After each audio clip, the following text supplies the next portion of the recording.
welcome. The biggest event in the Indian design calendar, the India Design ID 2016, is bringing together the best creative talent from the country and from across the world on one platform. It's going to be a celebration of diverse design disciplines, from product to interior design, architecture to conservation, with a free-flowing dialogue between the masters of design and a new generation of designers. And the one question that everybody is asking: why aren't we making design more accessible to the masses in India? I have four very prominent achievers from the design world joining me today to answer that question. In our Mumbai studio, Sussanne Khan, renowned interior designer and founder of the Charcoal Project. She has designed many homes of the famous and powerful in India. Sussanne, thank you so much for joining us. Amit Syngle, President, Sales, Marketing and Technology, Asian Paints. He's the man behind India's only research-based color trend prediction system. And with me in our Delhi studio, Sunil Sethi, President of the Fashion Design Council of India. He's on the board of directors of NIFT, and he has been representing foreign stores and designers for buying lifestyle products.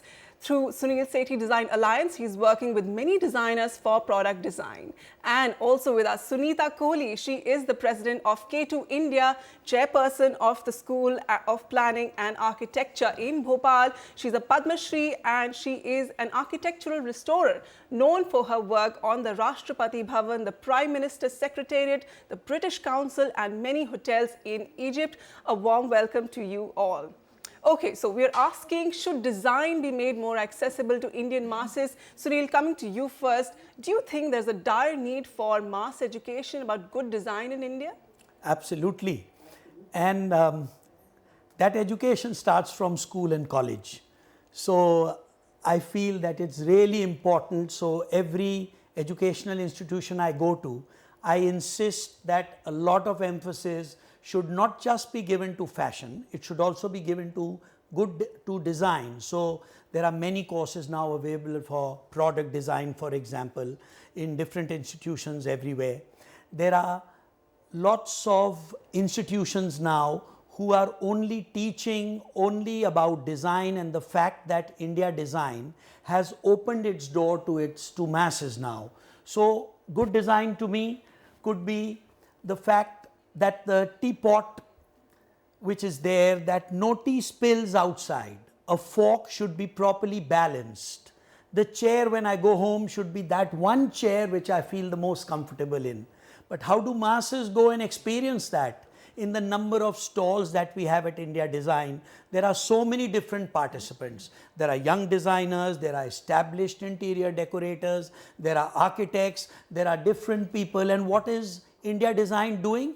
It's also calling a lot of delegates to come and speak to us, talk to us about color, talk to us how design has influenced different things in their country. So I really feel the most important thing is that unless design goes mass in educating people, unless more and more people come here, I think it's right there where people will come and buy a lot of products. Okay. Sussanne, as an interior designer, do you feel that in India, design is a very misunderstood concept? People connect it to being something expensive, exclusive, rare. How do you convince your customers to think otherwise? I believe that there is no such thing, in design, and good design is about function, it's about comfort, it's about, usability.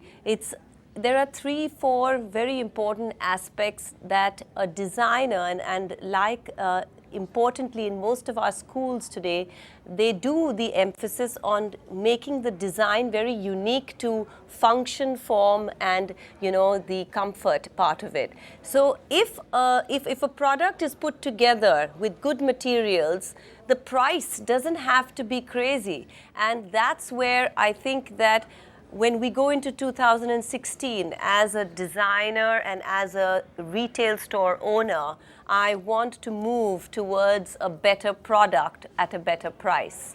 because we want mass India to enjoy good design and comfortable design.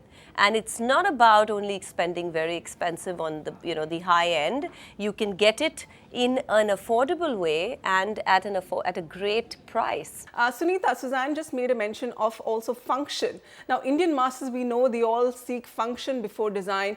Do you believe in India, given the whole understanding of design here, a product's function should always supersede its design?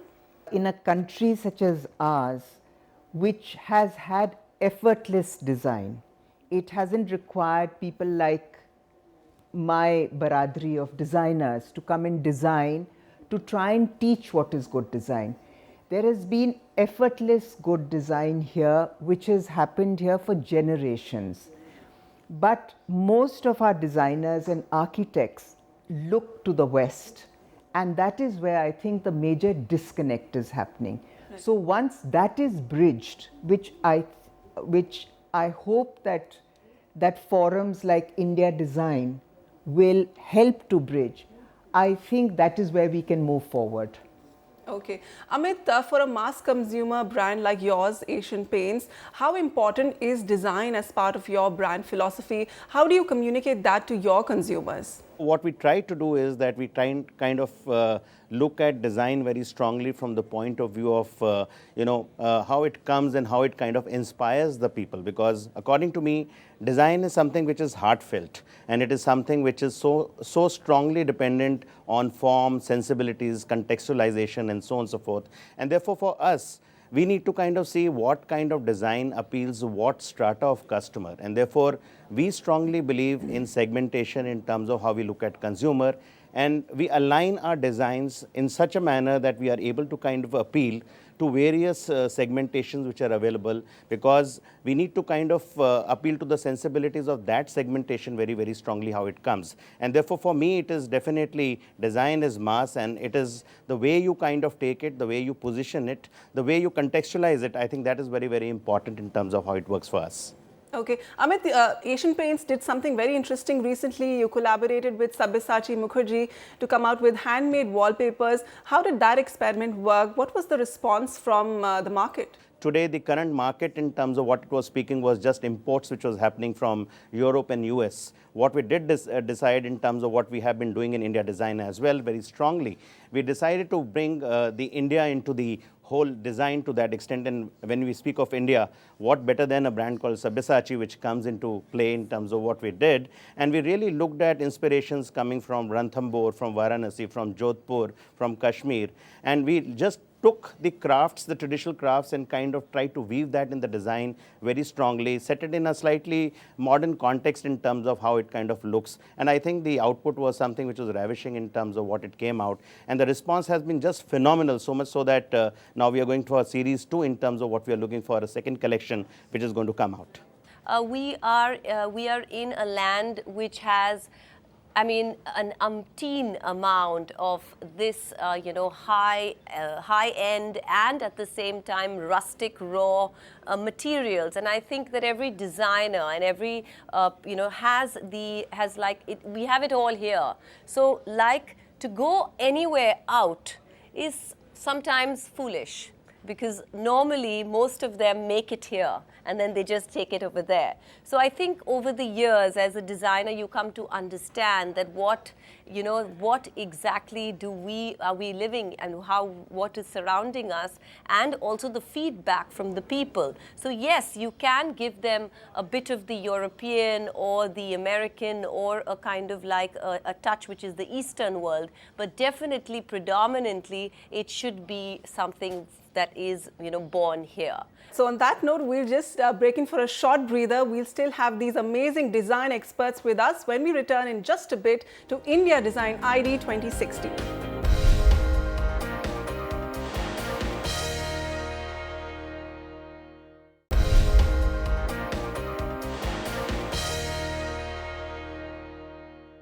Welcome back to India Design ID 2016. Before the break, we spoke about the need to make design more accessible to the masses, but India has had a rich heritage of arts and crafts. Should we be mass producing them to give the Indian design landscape a new identity? Sunil, coming to you now, there's a growing interest in Indian craft today, and more so internationally than in India. We have these designers like Paolo Navone, we have Patricia Urquiola. They're all endorsing Indian crafts in their designs. Isn't that a great way to promote our crafts, our heritage in India too? Fantastic. Where actually, I'm very indebted to a lot of the foreign designers. So I don't feel that we shouldn't take anything from the West, because sometimes it needs people from the West and outside to come and tell you about what you are not appreciating in your own country. You mentioned Paola Navone's name. I remember walking with her in the streets of Sadar Bazaar and Paharganj to pick up utensils, and she loved the form of the lota. From that little form of the lota, the simple lota that we picked up, we were able to develop 20 styles in flower vases. So something did happen in that collaboration. I've talked about this in the past, but the Thateras who are actually are working on the streets with beaten metal. That beaten metal is something which has been in fashion for a long time in different forms. Whether you see it all over the world, even in Thailand, you see knives and forks and cutlery in that. You see lots of lighting with the beaten techniques. And I think India does have it, but sometimes we take it for granted. Okay, but Sunita, would you agree that Indian craftsmen and artisans, they are suffering in India? They're not getting the financial and motivational support that they should be? I think that the craftsman is disadvantaged. But I have to tell you that that quite recently there is an industrialist and an entrepreneur, and he's started something, and he's a Red Dot winner. So it's not we're talking about any industrialist or any entrepreneur. He has started a company called an e-commerce platform called localferry.com. And what they have done, that they have gone across the board and they have involved their panchayats, so that the panchayats and the craftsmen are working with them as equal partners. Okay. So all the profits will be equally shared. I think that's the way to move forward, and that is the way to also bring a high craftsmanship to an urbanized, a rapidly urbanized India, and yet to have authenticity in what is happening. I mean, they are bringing in contemporary designers, but to work with traditional craftsmen, and that is the way forward. Okay, Sussanne, earlier on the show you spoke about that as an interior designer, you're consciously incorporating Indian crafts and our rich heritage into your pieces. But do you think there needs to be a greater participation from the design industry in encouraging and promoting our arts and crafts? I think Sunil said it very well. We do have to have a kind of blend of, bringing in talent that we can associate with, who can look at our Indian, land in a different kind of way, and then we can contribute together, because the world has to get together and design better. And I think the collaborations have already started. A lot of people from here are working abroad and working all over the globe for different design companies, and the vice versa. Architects from here are doing a lot of great projects in the West. So I think that it is, yes, because we are Indian and because we are rich in our heritage and culture, we must try and look with our own unique eyes to find something better and to find something that we can show better maybe, and then it would blend well in the world together and would kind of like push our product on a world platform. So I think that yes, it is it is our responsibility as designers of this part of the world to do that. Amit, Sussanne is saying that we're already on track when it comes to promoting our crafts. Are mass consumer brands like yours being proactive about promoting our arts and crafts? Today, I think there is democratization of design, And I think today e-commerce offers us a very good kind of a platform in terms of where we can start promoting the crafts very, very strongly. So I think if designers start aligning with the craftsmen very, very strongly, I think the whole movement can become even far more stronger and something which possibly is needed at this point of time.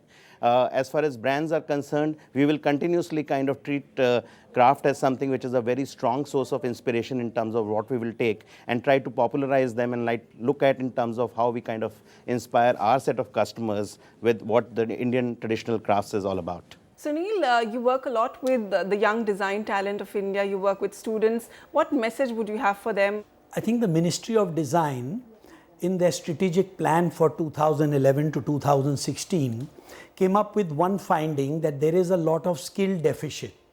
So in order to tap that, many schemes have been floated. For example, one very important scheme is the skill development program. Another important thing is where they have lots of clusters of craftspeople and weavers who have been put together.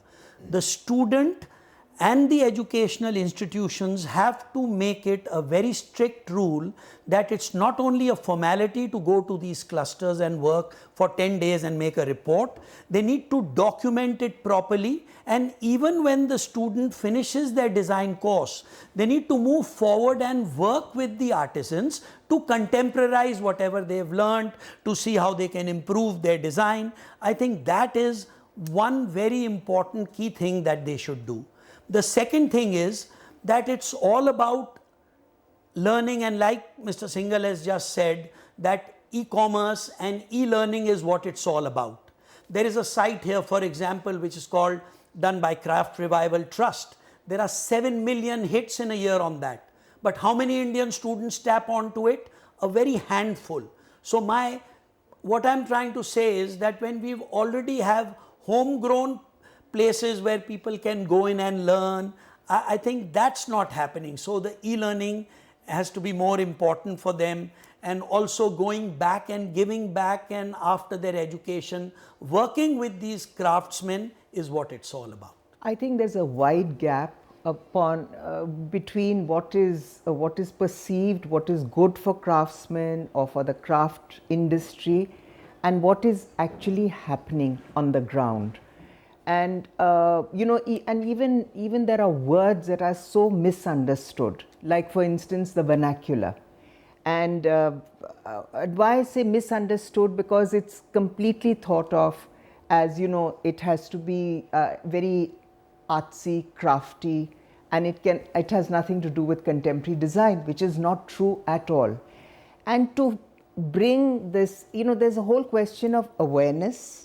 And there's a whole question of making that awareness, particularly from institutions, and bringing it so that it comes through charters into policies. Recently, in the School of Planning and Architecture in Bhopal, there was the first time ever South Asian conference on vernacular architecture.